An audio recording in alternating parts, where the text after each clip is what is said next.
Assalamualaikum warahmatullahi wabarakatuh. Waalaikumsalam warahmatullahi wabarakatuh. Sebelumnya, perkenalkan nama saya Risma Arsita dan ini teman saya Salma Indijaya dan Adinda Istiqomah. Kami mahasiswa dari Poltekkes Kemenkes Semarang, Prodi D3 Jalan Magelang. Mohon maaf telah mengganggu waktu Ibu dan kami sangat berterima kasih sekali kepada Ibu karena telah meluangkan waktunya untuk berbagi ilmu kepada kami. Sebelumnya mohon izin, apakah Ibu berkenan jika kami dokumentasikan dalam bentuk video? Ya, selamat pagi. Selanjutnya kami mohon izin untuk menyampaikan pertanyaan kepada Ibu. Baik, langsung saja. Bolehkah Ibu memperkenalkan nama dan usia Ibu? Langsung perkenalan aja ya. Nama saya Septa Aisyah. Adik-adik bisa panggil saya Septa atau Mbak Septa aja ya, karena masih sama-sama muda juga. Itu aja. Nama terus apa lagi? Usia. Kalau usia saya saat ini 24 tahun. Dan bagaimana riwayat hidup Ibu dalam pekerjaan dan pendidikan? Kalau untuk pekerjaan, sebelumnya kan saya lulusan kebidanan, Jenderal Kebidanan Poltekkes Semarang yang kampus 1 itu lulusan tahun 2019. Nah, kemudian setelah lulus, waktu itu saya ikut pelatihan APN. Setelah APN, baru ngasih di BPN Melati Samarinda, kemudian 1 bulan ngasih. Alhamdulillah dapat panggilan untuk kerja di rumah sakit Ibu Anak Umum Hani Purbalingga. Nah, saat di rumah sakit itu sampai sekarang alhamdulillah masih di rumah sakit. Sudah berapa lama Ibu bekerja di rumah sakit tersebut? Kalau untuk di rumah sakit Umum Hani sudah berarti 1 tahun 8 bulan terhitung dari Februari 2020. Prosedur pendaftarannya kerja di rumah sakit gimana? Kalau untuk prosedur kerja di rumah sakit mungkin sama ya, sama rumah sakit lain. Dari mulai awal pendaftaran kan memasukkan lamaran. Waktu itu kebetulan dari Umum Hani tidak ada informasi resmi kalau memang dibutuhkan bidan. Cuman setelah lulus, setelah dapat STR, saya langsung membuat lamaran pekerjaan, masukin ke RS karena kepengen kerja di Purbalingga, jadi untuk masukin di RS di Purbalingga, di Genetika, di Umum Hani, kemudian di Harapan Ibu dan RS yang saya pengen. Nah, dilala waktu itu yang dapat panggilan pertama itu dari Umum Hani. Soalnya kalau misalkan kebanyakan di rumah sakit itu, kalau memang membutuhkan karya yang besar, itu kan ada pengumuman resmi. Tapi kalau memang hanya membutuhkan beberapa karyawan, itu biasanya mengambil lamaran yang memang dia sudah masuk. Jadi walaupun nggak ada pengumuman resmi, lamaran ini sudah masuk, diseleksi, kemudian dipanggil, kan ada kontak personnya, nanti dihubungi satu persatu. Dan waktu itu dihubungin sama Umum Hani, rumah sakit Umum Hani, terus mengikuti seleksi. Untuk tahapan awal biasa seperti seleksi berkas dulu, bagaimana kelengkapan berkasnya, kemudian sudah punya STR atau belum, pelatihan apa aja yang dibutuhkan, sudah lengkap atau belum.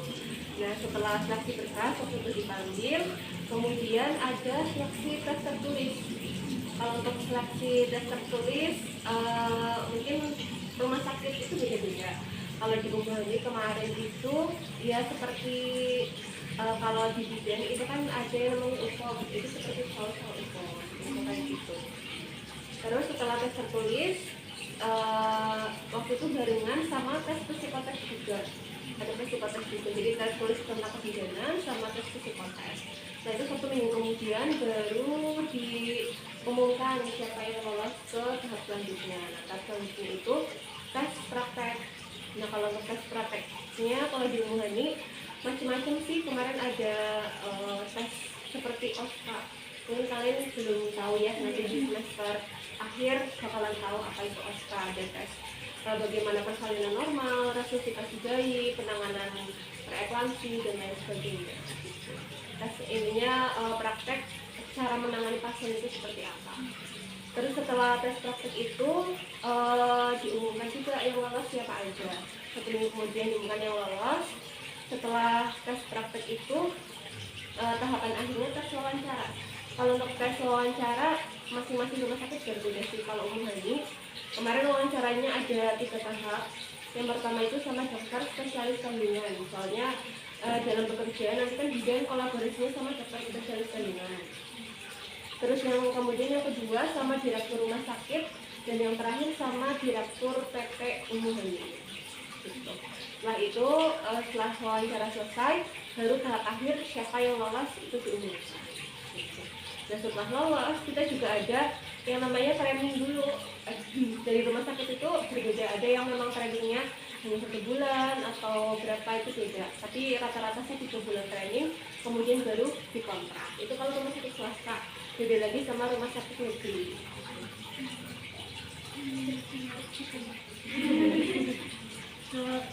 Bagaimana menurut Ibu tentang definisi bidan? Kalau menurut saya definisi bidan itu adalah seorang perempuan yang diberikan tanggung jawab atau diberikan anugerah untuk menolong sesamanya, yaitu sesama perempuan, mulai dari dia sebelum hamil, bersalin, nifas, sampai dia mempunyai bayi atau anak, dan kita juga memberikan asuhan kepada bayi dan anak tersebut. Menurut Ibu, mengapa paradigma kebidanan itu penting dalam memberikan pelayanan kebidanan? Kalau paradigma itu kan cara atau pandangan ya, menurutku paradigma terhadap layanan kebidanan itu penting karena dalam melakukan asuhan kebidanan kita semua kan juga harus sama, dari bidan yang ada di Purbalingga atau bidan dari Sabang sampai Merauke itu kan harus memberikan asuhan pelayanan kebidanan yang sama. Jadi paradigma pandangan kebidanan juga harus disamaratakan, seperti apa pelayanan kebidanannya, asuhan kebidanan yang saya butuh seperti apa itu juga harus disamaratakan. Jadi menurutku penting sih. Bagaimana suka-suka Ibu sebagai bidan yang bekerja di rumah sakit? Kalau untuk sukanya dulu ya, kalau sukanya kalau di rumah sakit itu kan kita kerjanya tim, dan kita juga kerjanya shifting, jadi ada shift pagi, siang, dan malam. Jadi kalau misalkan kita berangkat kerja, ya di rumah sakit kita bekerja satu shift itu, tapi sampai rumah ya udah kita sudah selesai tanggung jawabnya dan kita alihkan ke shift selanjutnya. Dan kalau di rumah sakit itu kan kerjanya tim. Jadi kalau misalkan ada terjadi masalah terhadap pasien atau sebuah daruratan, kita bisa bersama-sama berdiskusi bersama. Beda lagi sama misalkan bidan praktek mandiri, itu kan dia kan mandiri sendiri, jadi memang tanggung jawabnya sendiri. Kalau di rumah sakit enaknya seperti itu, kita tim, jadi mikirnya bareng-bareng, terus melayani pasien juga bareng-bareng. Terus itu sih sukanya. Kalau untuk dukanya itu mungkin kalau di rumah sakit lebih capek ya, capek karena pasiennya itu lebih banyak. Jadi ya tergantung sih, kadang satu shift memang pasiennya banyak, kadang enggak. Tapi kalau pas lagi banyak, kewalahan, kita juga capek, kadang pulang ke rumah dan capek banget gitu. Terus kadang kalau misalkan terjadi luka daratan itu kan stres, tingkat stresnya itu tinggi kalau di rumah sakit. Jadi itu sih sukanya, dan lebih banyak sukanya sih kalau menurutku, karena memang kita kerja juga di titik happy karena banyak sama teman-teman. Selama bekerja di rumah sakit, menurut Ibu bagaimana pengembangan karir di rumah sakit? Kalau untuk pengembangan karir di kebidanan sih terbuka ya untuk semuanya, cuman memang kita kan ada yang namanya jam terbang atau pengalaman. Jadi memang pengalaman itu penting sekali dalam pengembangan karir. Kalau memang kita pengalamannya banyak, insya Allah pengembangan karirnya juga cepat gitu. Tapi kalau memang kita pengalamannya biasa aja, ya pengembangan karirnya biasa aja. Jadi kadang kan orang-orang bilang kalau bikin itu senioritas, cuman bukan karena senioritasnya, cuman karena pengalamannya yang lebih banyak gitu. Jadi kalau memang pengalamannya udah banyak, pengembangan karirnya juga bisa lebih cepat. Jadi bisa jadi kalau masih bisa pengembangan karir rumah sakit bisa cepat. Ya bisa, kalau memang dia pengalamannya sudah banyak juga bisa. Apakah selama Ibu bekerja di rumah sakit ada niatan untuk kuliah lagi? Kalau untuk kuliah lagi sih pengen lanjut S2 atau lanjut profesi gitu. Cuman kalau untuk saat ini kepengen cari pengalaman yang banyak dulu. Nanti kalau memang ada kesempatan, terus juga memang dibutuhkan, insya Allah sih mau lagi. Harapannya cepat bisa. Bagaimana cara ibu untuk mendapatkan peluang mengikuti pelatihan? Kalau untuk pelatihan, kalau dari rumah sakit umum Hani sendiri sih bebas. Kita boleh melakukan pelatihan apapun. Ada yang pengen pelatihan MBDISA untuk sampingan atau pelatihan prenatal yoga gitu untuk ibu hamil gitu kan. Itu boleh semuanya. Yang penting tidak mengganggu pekerjaan, tidak mengganggu shift dan tidak mengganggu teman-teman yang lain juga. Boleh melakukan pelatihan asalkan di luar shiftnya. Gitu. Kita kan juga ada jatah cuti 1 tahun kan ada 12 hari. Jadi kalau memang mau pelatihan boleh mengambil cuti. Untuk pertanyaan selanjutnya, bagaimana peluang karir seorang bidan di rumah sakit? Kalau untuk peluang karir seorang bidan,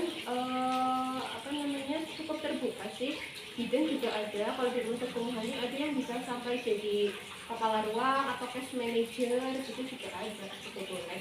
Semuanya terbuka untuk semua tenaga kesehatan. Jadi tidak kembali ke perawat, bidan ataupun dokter bisa aja. Cuman kan sesuai dengan topoksinya. Kalau untuk kepala ruang, jelas bidan juga berkesempatan di ruang bersalin juga bisa berkesempatan sebagai kepala ruang. Terus kemudian di manajemen itu juga bisa jadi case manager gitu. Terus bagaimana cara bidan melayani pasien? Cara bidan melayani pasien kalau kita di rumah sakit itu kan ada pedomannya. Jadi dalam melayani pasien kita harus sesuai dengan standar operasional prosedur atau SOP dari rumah sakit.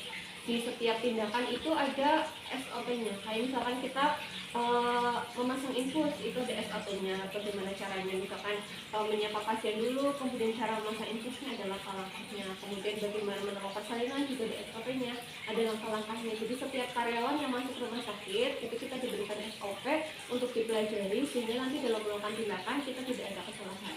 Jadi kalau misalkan nanti tidak sesuai dengan SOP, berarti kesalahan dari kitanya gitu. Karena di rumah sakit kan tidak ada aturan SOP-nya. Pertanyaan selanjutnya, apakah dalam memberikan pelayanan kesehatan masih ada nakes yang membeda-bedakan antara mandiri dan menggunakan kartu kesehatan seperti BPJS? Kalau pengalaman saya, terus tahu saya sih sekarang udah enggak ya. Kalau misalkan saya melakukan sendiri atau teman-teman saya di rumah sakit umum ini, sih insya Allah sekarang sudah tidak membedakan pasien umum ataupun BPJS. Cuman kalau untuk ruangan kan memang berbeda, ruangan yang untuk BPJS ataupun umum VIP gitu kan berbeda. Tapi kalau untuk pelayanan kita selalu melakukan pelayanan ke pasien itu semuanya sama. Dia mau bersalin ya kita sesuaikan pelayanan terhadap orang yang bersalin gitu. Tidak membedakan dia BPJS atau bukan. Dan kita pun sebagai bidan itu tidak tahu dia itu sebetulnya pasien kelas berapa dari BPJS atau bukan atau bukan itu kita tidak tahu. Yang tahu kan pendaftaran depan. Cuman kalau untuk ruangan kan memang beda. Nanti kan pas pindah ke Bangsal ada yang ruang VIP, ada yang memang untuk ruang BPJS kelas 1, 2, 3 gitu. Kemudian apa saja jasa yang dilayani di rumah sakit?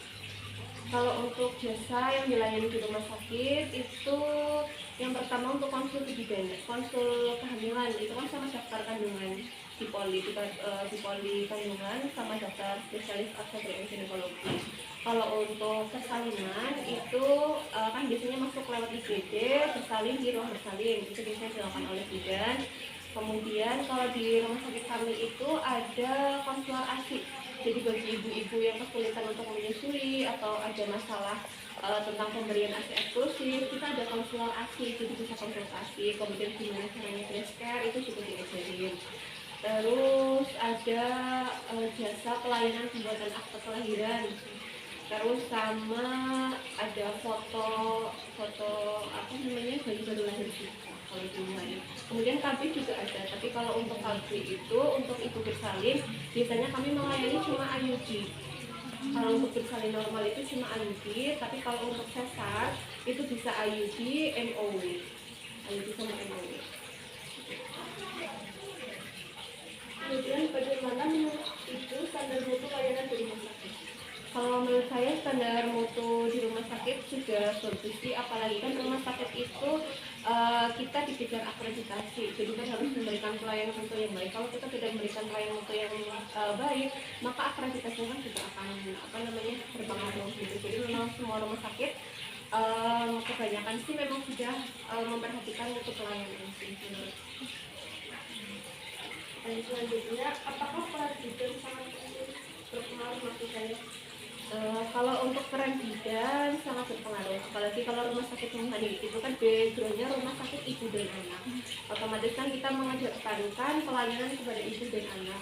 Nah kalau untuk bidan sendiri itu khusus di ruang bersalin itu bidan semuanya, nggak ada perawat, nggak ada tenaga kesehatan lain. Cuma nanti kita kolaborasinya sama dokter obgyn atau dokter kandungan.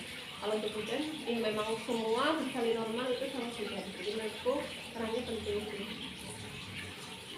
Kemudian, apakah saat pandemi ini peran bidan menurun atau semakin dibutuhkan? Kalau untuk peran bidan di rumah sakit semakin dibutuhkan karena selama pandemi itu kan untuk ibu-ibu yang antigen positif itu kan sulit di rumah sakit, bersalin harus di rumah sakit. Jadi memang di rumah sakit itu juga dibutuhkan untuk bersalin bagi ibu-ibu yang memang positif atau yang antigen positif. Lalu bagaimana bidan membantu persalinan pada saat pandemi ini? Kan semua persalinan kebanyakan diantar ke rumah sakit. Kalau untuk persalinannya mungkin beda ya sama yang pasien yang positif sama negatif. Kalau untuk pasien yang positif kita yang pasti pertama menggunakan APD lengkap seperti hazmat, kemudian maskernya juga masker yang berbeda N95, kemudian kita juga menyediakan ruangan khusus untuk bersalin pasien positif di ruang isolasi, dan juga kita menggunakan chamber. Chamber itu kayak pembatas. Jadi nanti kontak antara bidan dan pasien itu bisa diminimalisir. Kemudian selama ibu bekerja di rumah sakit, apakah ibu pernah mengalami perbedaan pendapat dengan nakes lain saat memutuskan penanganan? Kemudian apa yang harus kita ambil untuk hasilnya? Kalau untuk perbedaan pendapat selama saya bekerja di rumah sakit sih tidak ada ya, karena kita di rumah sakit itu kan kerjanya tim. Jadi dibagi ada yang menjadi ketua tim, kemudian middle sama junior. Jadi apapun tindakan yang kita lakukan itu atas persetujuan Katin. Jadi Katin itu yang menjadi tanggung jawab pada shift itu. Jadi kalau untuk perbedaan pendapat itu sangat jarang terjadi karena yang memutuskan tindakan itu adalah Katin ketua tim. Dan dokter dan itu kan yang menginstruksikan tindakan itu kan dokter. Jadi apapun tindakan yang dilakukan itu atas konsultasi dari dokter. Kemudian pertanyaan terakhir dari saya, menurut ibu apakah ada peran bidan yang perlu ditingkatkan? Kalau untuk peran bidan yang perlu ditingkatkan, kalau di rumah sakit tidak ada sih ya sesuai dengan potensinya. Cuman kalau untuk di bidan praktek mandiri saya juga kurang tahu ya, karena juga nggak terlalu berpengalaman di situ. Kalau di rumah sakit mungkin sudah cukup sih kalau yang sekarang. Untuk pertanyaan selanjutnya, menurut pengetahuan ibu, apakah pernah ada bidan yang dikenai sanksi? Kalau boleh tahu ada penyebabnya seperti apa? Kalau untuk sanksi sih mungkin secara lisan ada, cuman kalau sanksi yang berat itu tidak ada. Ya namanya manusia kan kadang lalai dalam melakukan tindakan gitu. Mungkin misalkan dokternya menginstruksikan untuk memberikan dosis sekian, tapi ternyata misalkan satu ampul sama satu vial itu kan udah beda dosisnya. Kalau satu ampul itu kan dosisnya satu vial itu 10. Nah sedangkan persediaannya itu ada satu vial, jadi kita berarti memberikan obat itu terlalu berlebihan sehingga pasiennya pernah waktu itu terjadi kejang, kemudian alhamdulillah tertolong, maksudnya masih bisa ditangani. Jadi itu kesalahan salah komunikasi aja antar bidan.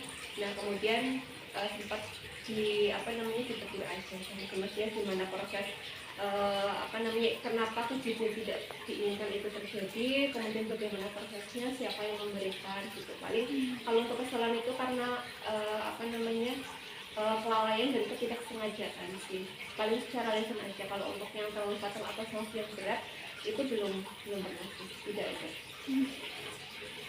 Selanjutnya, menurut ibu, apakah definisi kolaborasi dalam pelaksanaan kebijakan sebagai bidang pelaksana? Kolaborasi itu kan berarti kerjasama ya.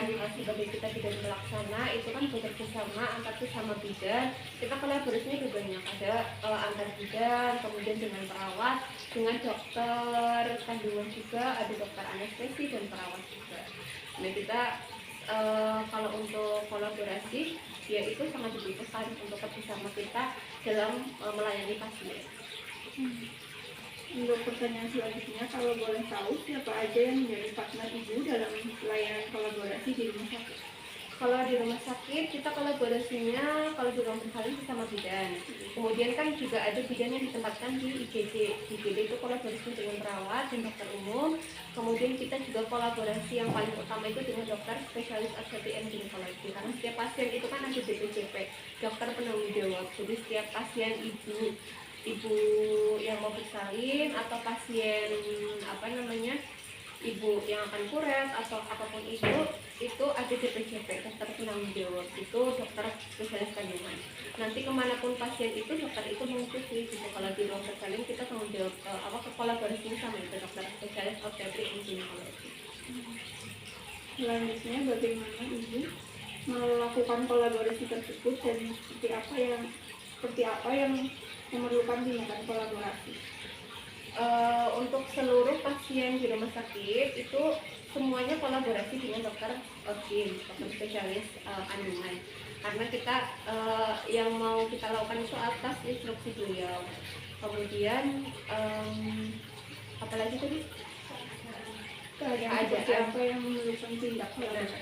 Keadaan misalkan terjadi kedaruratan, terjadi fetal distress, sudah tahu fetal distress? Belum ya, belum tahu tentang itu ya. Misalkan ada kegawatan janin, misalkan janinnya detak jantungnya melemah, itu kan kegawat daruratan. Kalau misalkan kita menunggu sampai persalinan normal, misalkan belum ada pembukaan, ternyata detak jantung bayinya sudah melemah, kita harus langsung konsultasi sama dokter kandungan, harus dilakukan segera tindakan sesar. Nah, kalau untuk sesar itu kan dilakukan oleh dokter kandungan. Kolaborasi saat kegawat daruratan ya. Selanjutnya, bagaimana cara ibu memanajemen pihak terkait dalam melakukan tugas kolaborasi? Kalau untuk memanajemen kita, kalau untuk kolaborasi dengan dokter kandungan kita selalu konsul apapun yang terjadi sama pasien. Misalkan pasien normal pun kita konsultasikan. Kemudian apa tindakan yang nanti akan dilakukan terhadap pasien tersebut dok gitu. Terus kalau misalkan pasiennya ternyata dipacu kemudian terjadi kegagalan, juga kita konsultasikan sama dokter apa tindakan yang selanjutnya kita lakukan gitu. Apapun kita langsung konsultasikan sama dokter karena sebagai penanggung jawab pasien. Selanjutnya, apakah dalam memberikan pertolongan pertama pada gawat darurat ibu memerlukan kolaborasi dan mengapa? Kalau tindakan gawat darurat yang pertama itu kan pasti di IGD ya. Itu kenapa? Melakukan kolaborasi. Ya itu kolaborasinya dengan dokter jaga yang ada di IGD, dokter umum. Itu yang memberikan triase. Jadi pasien itu gawatnya seperti apa, itu tuh dinilai di IGD. Itu ada yang namanya triase pasien. Itu dokter jaga IGD yang menilai. Kemudian setelah itu bidannya melakukan anamnesa, kemudian melakukan tindakan pertolongan pertama pada gawat darurat. Kemudian selanjutnya dikonsultasikan sama dokter kandungannya. Selanjutnya, bagaimana perbedaan yang ibu rasakan ketika berkolaborasi bersama bidan fresh graduate dengan bidan yang lebih senior? Jelas perbedaannya banyak ya, apalagi kalau fresh graduate itu kan minim pengalaman, kemudian juga dia belum pernah terjun ke lapangan langsung di rumah sakit. Kadang kita praktek di rumah sakit pada saat kuliah dan saat kita bekerja itu kan juga berbeda. Kadang ada yang pas waktu kita praktek belum pernah lihat tapi belum pernah mencoba atau belum pernah melakukan, itu sangat berbeda sekali karena yang fresh graduate itu kan belum berpengalaman, kalau yang senior sudah berpengalaman. Jadi mungkin lebih mudah sama yang senior karena yang senior kan juga perlu banyak belajar, belum banyak pengalaman. Untuk pertanyaan selanjutnya, apakah ibu pernah terkendala saat melakukan kolaborasi dalam pelayanan bidannya? Kalau untuk kendalanya sih tidak ada, selama ini tidak ada kendala karena semuanya bekerja dengan penuh tanggung jawab dan sesuai dengan tugasnya masing-masing. Jadi untuk kolaborasi kita tidak ada kendala. Untuk sama bidan atau dengan dokter atau perawat itu tidak ada kendala. Untuk pertanyaan terakhir terkait kolaborasi, bagaimana tanggung jawab tenaga medis dalam melakukan tindakan? Jika ada kesalahan dalam mengambil tindakan, apakah akan ditanggung sendiri atau ditanggung bersama? Kalau untuk terjadi kesalahan saat tindakan, kalau di rumah sakit kita tanggung jawabnya bersama-sama karena kita kan sistemnya tim. Jadi kalau misalkan ada kesalahan terhadap pasien si A yang satu tim yang jaga misalkan pagi atau jaga sore, dia dipanggil semuanya gitu, bagaimana ceritanya, kronologinya seperti apa, kita dipanggil semuanya yang satu tim itu. Nah bahkan kalau misalkan kita pasien itu sudah ada sejak shift sebelumnya, misalkan saya shift sore, terjadi kesalahan pada shift sore, nah pasien itu sudah ada dari sejak shift pagi, yang shift pagi juga ditanyakan juga, dipanggil bagaimana kronologisnya pasien dari masuk itu seperti apa, kemudian kesalahannya di mana, siapa yang melakukan itu, kronologinya dicari seperti apa gitu. Jadi kita tanggung jawabnya bersama-sama, dan yang paling berat itu menurutku ketua tim, karena walaupun yang melakukan tindakan itu yang junior, tetapi kan ketua atas persetujuan ketua tim, jadi semuanya ikut bertanggung jawab gitu. Jadi kalau di rumah sakit itu menyebutkan kebersamaan timnya. Iya, kebersamaan timnya. Jadi kita tidak bekerja sendiri, tapi sesuai dengan tim. Kalau kita melakukan tindakan, semuanya juga harus tahu, jangan melakukan tindakan sendiri. Gitu. Jadi misalkan saya memberikan obat ini, semuanya juga tahu, oh berarti si ini sudah memberikan obat. Soalnya kalau tidak seperti itu, nanti misalkan saya sudah memberikan obat tapi diem-diem, nggak ada yang tahu, nanti si A memberikan obat lagi, jadi kan double memberikan obat gitu. Jadi kalau misalkan saya sudah memberikan obat, semuanya juga harus tahu, kemudian didokumentasikan. Jadi apapun yang kita lakukan, kita tulis di asuhan keperawatannya, apa saja tindakan yang kita lakukan, apapun yang kita lakukan itu ditulis. Jadi tahu, oh ini sudah pasien ini sudah dilakukan ini, pasien ini sudah dilakukan ini, itu ada ceritanya. Ini sangat menarik sekali di rumah sakit mengalami itu juga sangat banyak. Terima kasih sekali untuk Ibu Jessica yang sudah bersedia meluangkan waktunya untuk kami wawancarai. Semoga yang Ibu sampaikan tadi bisa bermanfaat bagi kami. Selanjutnya kami juga terima kasih untuk foto bersama. Terima kasih sekali Ibu, maaf sekali sudah mengganggu waktunya. Semoga bermanfaat. Semoga informasi yang bermanfaat buat adik-adik semua, apalagi yang masih semester 1, semoga kuliahnya lancar, semoga juga ilmu yang didapat nanti kemudian bisa dipraktekkan di dunia terus.